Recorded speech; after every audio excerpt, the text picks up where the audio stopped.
अस्सलाम वालेकुम व्यूअर्स, कैसे हैं आप सब लोग and welcome once again to my channel Faizan Hasan biology online. मैं हूं डॉक्टर फैज़ान हसन। तो आज हम जो टॉपिक कवर करने जा रहे हैं chapter 4 9th class cell and tissues में से, वो है इलेक्ट्रॉन माइक्रोस्कोप। तो इसको समझिएगा, बहुत ही इंटरेस्टिंग है और बहुत ही ज़बरदस्त किस्म का ये जो टॉपिक है। और काफ़ी सारे लोग जो है वो इसके बारे में इस चीज़ की जो है ना वो अपना जांच में रहते हैं कि किस तरीके से इलेक्ट्रॉन माइक्रोस्कोप जो है वो वर्क करती है। स्पेशली ख़ास तौर पर सेकेंडरी और इंटरमीडिएट लेवल के जो स्टूडेंट्स होते हैं वो इस चीज़ की जस्तजू में रहते हैं कि जो इलेक्ट्रॉन माइक्रोस्कोप होती है उसकी फंक्शनिंग हमें देखने को मिले कि किस तरीके से ये वर्क करती है और इसके अंदर कौन कौन से स्ट्रक्चर्स पाई जाती हैं। तो आज हम इंशाल्लाह इसको एक डिटेल के साथ जो है वो इसको कवर करेंगे। तो ऑब्जेक्टिव्स में हमारे पास माइक्रोस्कोप और उसका स्ट्रक्चर आ जाएगा, इलेक्ट्रॉन माइक्रोस्कोप का उसका फंक्शन आ जाएगा, रिजॉल्विंग पावर आ जाएगी, मैग्नीफिकेशन पावर आ जाएगी और इसके एंड पे हम बात करेंगे टाइप्स के बारे में कि कितनी टाइप्स की माइक्रोस्कोप मौजूद होती है। टेम किसे कहते हैं, सेम जो किसकी टाइप्स है, इनको भी हम डिटेल में आज डिस्कस करेंगे। तो इस टॉपिक को स्टार्ट करने से पहले आपसे एक गुजारिश है कि अगर आप लोगों ने अभी तक मेरा चैनल सब्सक्राइब नहीं किया तो काइंडली आपसे रिक्वेस्ट है कि आप जो है वो चैनल को सब्सक्राइब कीजिएगा और बेल आइकन पे भी क्लिक कीजिएगा ताकि फ़र्दर आने वाली वीडियोस के बारे में नोटिफिकेशन आपको जारी हो सके। तो स्टार्ट करते हैं इस टॉपिक को बाकायदा तौर पर। तो ये हमारे पास आ गया जो इलेक्ट्रॉन माइक्रोस्कोप। तो इलेक्ट्रॉन माइक्रोस्कोप जो है वो एक मोस्ट एडवांस फॉर्म है माइक्रोस्कोप की। और इलेक्ट्रॉन माइक्रोस्कोप जो है इसमें क्या होता है कि ऑब्जेक्ट और जो लेंस है उसको एक ही हिस्से में रखा जाता है जिसे हम कहते हैं वैक्यूम चैम्बर। तो यहाँ पर हमारे पास एक माइक्रोस्कोप जो है अपना आपको नज़र आ रही है, उसकी डायग्राम आपके सामने मौजूद है। तो याद रखें कि जो माइक्रोस्कोप है ना, इलेक्ट्रॉन माइक्रोस्कोप, इसके बेसिकली दो पार्ट्स होते हैं। कि इसका इलेक्ट्रॉनिक चैम्बर होता है, ये जो यहाँ पर सारे का सारा यहाँ से लेकर ये इतना सा एरिया है, ये वाला सारे का सारा जो है वो इसका इलेक्ट्रॉनिक चैम्बर है।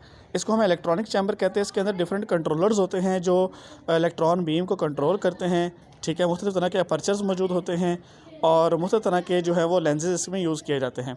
और ये जो नीचे वाला इतना सा एरिया होता है, इस एरिया को हम कहते हैं वैक्यूम चैम्बर। इसे हम क्या कहते हैं, वैक्यूम चैम्बर। तो ऑब्जेक्ट और लेंसेज जो होते हैं वो वैक्यूम चैम्बर में मौजूद होते हैं और जो बीम ऑफ इलेक्ट्रॉन होती है वो फायर की जाती है इलेक्ट्रॉनिक चैम्बर से और वो सीधा आकर नीचे वैक्यूम चैम्बर के अंदर मौजूद जो स्पेसिमन हम रखते हैं, जो हमारे पास स्पेसिमन होता है, नमूना है जिसको हमने अंडर ऑब्जर्वेशन रखा हुआ है, जिसके बारे में हम डिटेल स्ट्रक्चर, उसके इंटरनल स्ट्रक्चर के बारे में स्टडी करना चाह रहे होते हैं, तो वो हमारे पास वैक्यूम चैम्बर के अंदर मौजूद होता है। तो बीम उसमें से पास करती है और पास करने के बाद उसके इंटरनल स्ट्रक्चर्स की इमेजेस को लेकर नीचे यहाँ पर हमारे पास फ्लोरेसेंट स्क्रीन या कैमरा होता है जो उस इमेज को रिसीव करता है और फिर बाद में उसके साथ अटैच इलेक्ट्रॉन माइक्रोस्कोप के साथ अटैच होने वाले जो कंप्यूटर होता है उसके ज़रिए से हम उसको देख सकते हैं और बाकायदा तौर पर उसकी पिक्चर को कैप्चर भी कर सकते हैं। ठीक है, तो यहाँ पर आगे देखें, हमारे पास इलेक्ट्रॉन जो हैं वो पास करते हैं या रिफ्लेक्ट हो जाते हैं ऑब्जेक्ट से और एक इमेज बनाते हैं। जो इलेक्ट्रोमैग्नेटिक लेंसेज होते हैं वो इनलार्ज भी करते हैं, इमेज को बड़ा भी करते हैं और फोकस भी करते हैं। कहाँ पर फोकस करते हैं, अपना फोटोग्राफिक फिल्म या फोटोग्राफिक प्लेट या मैग्नेटिक प्लेट के ऊपर। तो आइए अब हम इसके ज़रा पहले पार्ट्स के बारे में डिस्कस कर ले। तो सबसे पहले हमारे पास यहाँ पर एक हाई वोल्टेज वायर अटैच होती है, उसके बाद एक इलेक्ट्रॉन गन होती है जहाँ पे एक इलेक्ट्रॉन बीम फायर की जाती है। तो सबसे पहले में हमारे पास यहाँ पर क्या आ जाता है, फर्स्ट कंडेंसर लेंस आता है, फिर इसके बाद हमारे पास सेकंड आ जाता है यहाँ पर कंडेंसर अपर्चर। अपर्चर किसे कहते हैं, अपर्चर जो इस बीम को कंट्रोल करता है। ठीक है, अपर्चर बेसिकली जैसे कैमरा के अंदर यानी कि सामने फ्रंट लेंस के सामने एक अपर्चर होता है लगा हुआ, बाकायदा तौर पर आपको नज़र भी आता है कैमरे के अंदर, जो लाइट के एंटर होने और लाइट की क्वांटिटी को कंट्रोल करता है। रोशनी की मिकदार जो जितनी मिकदार में अंदर आ रही होती है उसको कंट्रोल करता है। अगर लाइट कम है तो अपर्चर ज़्यादा ओपन हो जाता है ताकि ज़्यादा से ज़्यादा लाइट को ऑब्जॉर्व किया जा सके, ज़्यादा से ज़्यादा लाइट को अंदर लेके आया जा सके ताकि इमेज की क्वालिटी फ़ाइन रखी जा सके। अगर लाइट बहुत ज़्यादा है तो उस सूरत में अपर्चर का साइज़ शॉर्ट हो जाता है। जैसे हमारी आंख के अंदर सेंटर में एक पपिल होती है, जब लाइट ज़्यादा होती है तो हमारी पपिल का साइज़ छोटा होता है, तो जब लाइट कम होती है तो हमारी पपिल का साइज़ बड़ा हो जाता है। तो सेम अपर्चर भी इसी कॉन्सेप्ट के अकॉर्डिंग काम करता है। सेकेंड, इसके बाद हमारे पास आता है कंडेंसर अपर्चर आ जाता है, specimen holder and air lock. Specimen controller holder होता है जहाँ पर हम स्पेसिमन को रखते हैं। उसके बाद नीचे हमारे पास ऑब्जेक्ट लेंस होते हैं। जैसे बीम फायर होती है स्पेसिमन से पास करती है, पास करने के बाद ऑब्जेक्ट लेंस सबसे पहले उस इमेज को रिसीव करते हैं और करने के बाद फिर आगे उस इमेज को फॉरवर्ड कर देते हैं फोटोग्राफिक प्लेट या फ्लोरेसेंट स्क्रीन के ऊपर। तो आइए अब हम इसको स्टार्ट करते हैं, आगे की वीडियो देखते हैं, जिस वीडियो से हमें इलेक्ट्रॉन माइक्रोस्कोप के फीचर्स के बारे में मज़ीद पता चल जाएगा और इसके डिफरेंट पार्ट्स के बारे में भी, और ये भी पता चल जाएगा कि किस तरीके से इलेक्ट्रॉन माइक्रोस्कोप वर्क करती है। तो आइए इसको स्टार्ट करते हैं, एक वीडियो को ज़रा हम देखते हैं। तो यहाँ पर आप इस चीज़ को देखिएगा। तो स्कैनिंग इलेक्ट्रॉन माइक्रोस्कोप हमारे पास सबसे पहले आ गई। तो scanning electron microscope also abbreviated as SEM। Electron microscope को स्कैनिंग इलेक्ट्रॉन माइक्रोस्कोप भी कहा जाता है। इंस्ट्रूमेंट है to produce a largely magnified image by using electron instead of light to form an image. तो ये आपके सामने एक डायग्राम नज़र आ रही है जो क्या है कि इलेक्ट्रॉन माइक्रोस्कोप से ली गई है। तो आइए देखते हैं सबसे पहले इसमें ये वर्क कैसे करती है। ये सबसे पहले बीम ऑफ इलेक्ट्रॉन जो है वो इसके इलेक्ट्रॉनिक चैम्बर से पास की जाती है वर्टिकली, यानी ऊपर से नीचे की तरफ, और उसे भेजा जाता है किसमें, वैक्यूम चैम्बर में।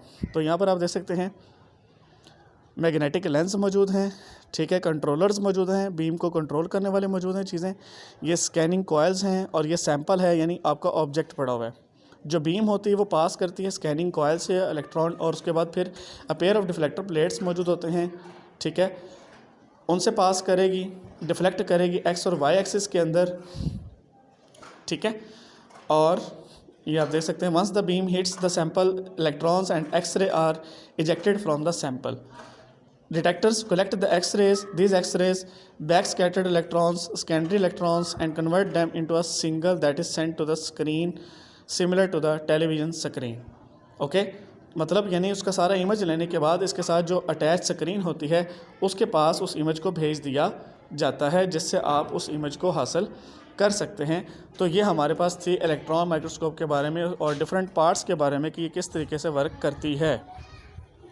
नेक्स्ट आगे फर्दर देखते हैं। इसकी अगर हम बात करें फ़ीचर्स की, तो फ़ीचर्स के अंदर आगे आ जाते हैं हमारे पास कि इसकी रिजॉल्विंग पावर जो है वो लाइट माइक्रोस्कोप की निस्बत काफ़ी ज़्यादा है।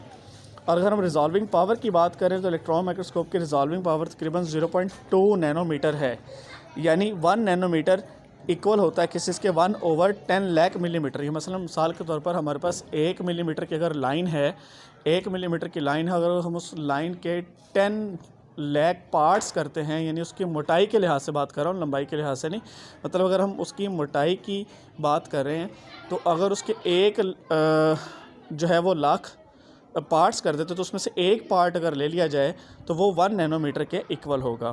फिर से रिपीट कर देता हूँ कि 1 nanometre is equal to 1/10 lakh millimetre a part. Okay, तो ये लाइट माइक्रोस्कोप के मुकाबले में कई हज़ारों गुना जो है वो बेहतर है। अगर हम इसकी मैग्नीफिकेशन की बात कर लें तो मैग्नीफिकेशन जो है वो इसके 2.5 लाख गुना बड़ा करके दिखाने की सलाहियत है। और इसके फ़ीचर्स क्या हैं कि ख़ास कंडीशंस के अंदर जो इलेक्ट्रॉन माइक्रोस्कोप होती है वो इंडिविजुअल एटम्स को भी डिटेक्ट कर सकती है, यानी नोबल गैसेस के एटम्स को भी आप देख सकते हैं। अगर हम उसके अलावा बात कर लें सेल है, ऑर्गेनेल्स हैं या मालिक्यूल्स हैं जैसे DNA, प्रोटीन, और उनकी जो स्ट्रक्चर्स होती हैं उनके सिंगल एटम्स को भी हम इनके अंदर बाकायदा तौर पर आसानी से विजुअलाइज़ कर सकते हैं, देख सकते हैं। नेक्स्ट इसके बाद हमारे पास आ जाती है आगे इसकी टाइप्स हैं। अब जो साइंटिस्ट हैं या जो बायोलॉजिस्ट हैं वो आमतौर पर 2 तरह की माइक्रोस्कोप को यूज़ करते हैं, एक है TEM और एक है SEM। जो TEM है वो ट्रांसमिशन इलेक्ट्रॉन माइक्रोस्कोप है, और ये स्पेसिमन के इसके अंदर जो बीम होती है वो स्पेसिमन के आर पार क्रॉस कर जाती है और उसके इंटरनल स्ट्रक्चर तक का इमेज लेकर फ़ोटोग्राफिक प्लेट या फिल्म के ऊपर ड्रॉ कर देती है। जैसे हमारे पास यहाँ पर एक SEM पड़ी है और SEM की मदद से लिया गया ये एक सेल का इंटरनल स्ट्रक्चर है सारा का सारा जो यहाँ पर शो हो रहा है। नेक्स्ट हमारे पास है SEM, स्कैनिंग इलेक्ट्रॉन माइक्रोस्कोप। इस माइक्रोस्कोप में क्या होता है कि अगर हमें किसी भी ऑब्जेक्ट या सेल की सिर्फ आउटर स्ट्रक्चर को स्टडी करना है, उसकी सिर्फ सरफेस को स्टडी करना है, तो उसके लिए हम जो है वो SEM का इस्तेमाल करते हैं। जैसे यहाँ पर हमारे पास एक SEM माइक्रोस्कोप आ गई, और यहाँ पर हमने ये बेसिकली जो आपको पिक्चर दी गई है ये मॉस्किटो का हेड है, यानी जो मॉस्किटो है उसका फ्रंट फेस है उसको स्कैन किया गया है और उसकी आइज़ को दिखाया गया है कि उसकी सरफेस पे, उसके चेहरे पे आइज़ किस तरह से होती हैं, उन चीज़ों को दिखाया गया है। तो ये हमारा आज का टॉपिक था डियर व्यूवर्स। अगर किसी किस्म का कोई क्वेश्चन हो या कोई से रिलेटेड कोई बात हो तो आप उसको कमेंट सेक्शन के अंदर जो है वो कमेंट कर सकते हैं, ठीक है। और उसके अलावा अगर कोई आंसर है तो भी आपको इंशाल्लाह थ्रू आप मुझे ईमेल के ज़रिए से भी यानी कि जो है वो फॉरवर्ड कर सकते हैं, या आप वहाँ पर कमेंट सेक्शन में आपको उसका आंसर भी मिल जाएगा। सो टेक केयर, अल्लाह हाफ़िज़।